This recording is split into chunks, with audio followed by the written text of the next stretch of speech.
ಎಲ್ಲರಿಗೂ ನನ್ನ ನಮಸ್ಕಾರ. ರಸ್ತೆ ಸರಿ ಇಲ್ಲದೆ ಏನಾದ್ರೂ ಅಪಘಾತ ನಡೆದ್ರೆ, ರಸ್ತೆಯ ಗುಂಡಿಯಲ್ಲಿ ಬಿದ್ದ ಏನಾದ್ರೂ ಆಕ್ಸಿಡೆಂಟ್ಗಳು ನಡೆದ್ರೆ ಅದಕ್ಕೆಲ್ಲ ಯಾರು ಹೊಣೆ? ಹಾಗಾದ್ರೆ ಇಂತಹ ಆಕ್ಸಿಡೆಂಟ್ಗಳು ನಡೆದಾಗ ನೀವು ಪರಿಹಾರವನ್ನ ಪಡೆದುಕೊಳ್ಳಬಹುದಾ? ಇದರ ಕುರಿತಾಗಿ ನಾನಿಂದು ನಿಮಗೆಲ್ಲರಿಗೂ ಮಾಹಿತಿ ನೀಡುತ್ತೇನೆ. ವಿಡಿಯೋವನ್ನ ಪೂರ್ಣವಾಗಿ ನೋಡಿ. 2015ರಲ್ಲಿ ಸುಪ್ರೀಂ ಕೋರ್ಟ್ ಅಲ್ಲಿ ಒಂದು ಕೇಸ್ ನಡೀತಾ. ಅದ್ಯಾವ್ದಂದ್ರ ವಿಜಯಾರಾಯಣ ಮೆನನ್ ವರ್ಸಸ್ BBMP ಅಂದ್ರೆ ಬೃಹತ್ ಬೆಂಗಳೂರು ಮಹಾನಗರ ಪಾಲಿಕೆ. ಈ ಒಂದು ಕೇಸ್ ಒಳಗೆ ಏನಾಗುತ್ತಂದ್ರ, ಒಬ್ಬ ವ್ಯಕ್ತಿ ತನ್ನ ಗಾಡಿಯ ಮುಖಾಂತರ ಅಂದ್ರೆ ವಾಹನದ ಮುಖಾಂತರ ರಸ್ತೆಯ ಮೇಲೆ ಹೋಗ್ತಾ ಇರ್ತಾನೆ. ಇಂತಹ ಸಂದರ್ಭದಲ್ಲಿ ರಸ್ತೆಯ ಗುಂಡಿಯೊಳಗೆ ಬಿದ್ದು ಅವನಿಗೆ ಆಕ್ಸಿಡೆಂಟ್ ಆಗುತ್ತಾ. ಆವಾಗ ಆ ವ್ಯಕ್ತಿ ಏನ್ ಮಾಡ್ತಾನೆ, ರಸ್ತೆಯ ಮೇಲೆ ಕೇಸ್ ಹಾಕ್ತಾನೆ, ಅಂದ್ರೆ BBMP ಅವರ ಮೇಲೆ ಕೇಸ್ ಹಾಕ್ತಾನೆ. ಈ ಒಂದು ಕೇಸು ಸುಪ್ರೀಂ ಕೋರ್ಟ್ ಅಡಿಗೆ ಹೋಗುತ್ತಾ.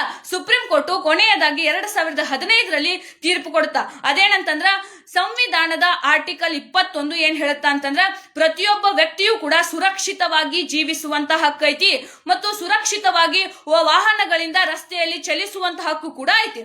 ಅದಲ್ಲದೆ ಇಂತಹ ರೋಡಿನಿಂದ ಅಥವಾ ರಸ್ತೆಯಿಂದ ಏನಾದ್ರೂ ವ್ಯಕ್ತಿಗಳಿಗೆ ಏನಾದ್ರೂ ಆಕ್ಸಿಡೆಂಟ್ ನಡೆದ್ರೆ, ರಸ್ತೆಯ ಗುಂಡಿಯಿಂದ ಏನಾದ್ರೂ ಬಿದ್ದು ಆಕ್ಸಿಡೆಂಟ್ಗಳು ನಡೆದ್ರೆ, ಅಂತಹ ಸಂದರ್ಭದಲ್ಲಿ ಆ ವ್ಯಕ್ತಿಯ ಮರಣ ಆದ್ರೆ ಮತ್ತು ಆ ವ್ಯಕ್ತಿಗೆ ಗಾಯಗಳು ಆದ್ರೆ ಆ ವ್ಯಕ್ತಿಗೆ ಆ ಒಂದು BBMP ಅವರು ಅಂದ್ರೆ ಮುನ್ಸಿಪಾಲಿಟಿಯವರು, ಸ್ಥಳೀಯ ಸಂಸ್ಥೆಗಳು ಅವರಿಗೆ ಪರಿಹಾರವನ್ನ ಒದಗಿಸಿಕೊಡಬೇಕು ಅಂತ ಈ ಒಂದು ಸುಪ್ರೀಂ ಕೋರ್ಟ್ ತೀರ್ಪಲ್ಲಿ ಹೇಳ್ತು ಕೊನೆಯದಾಗಿ.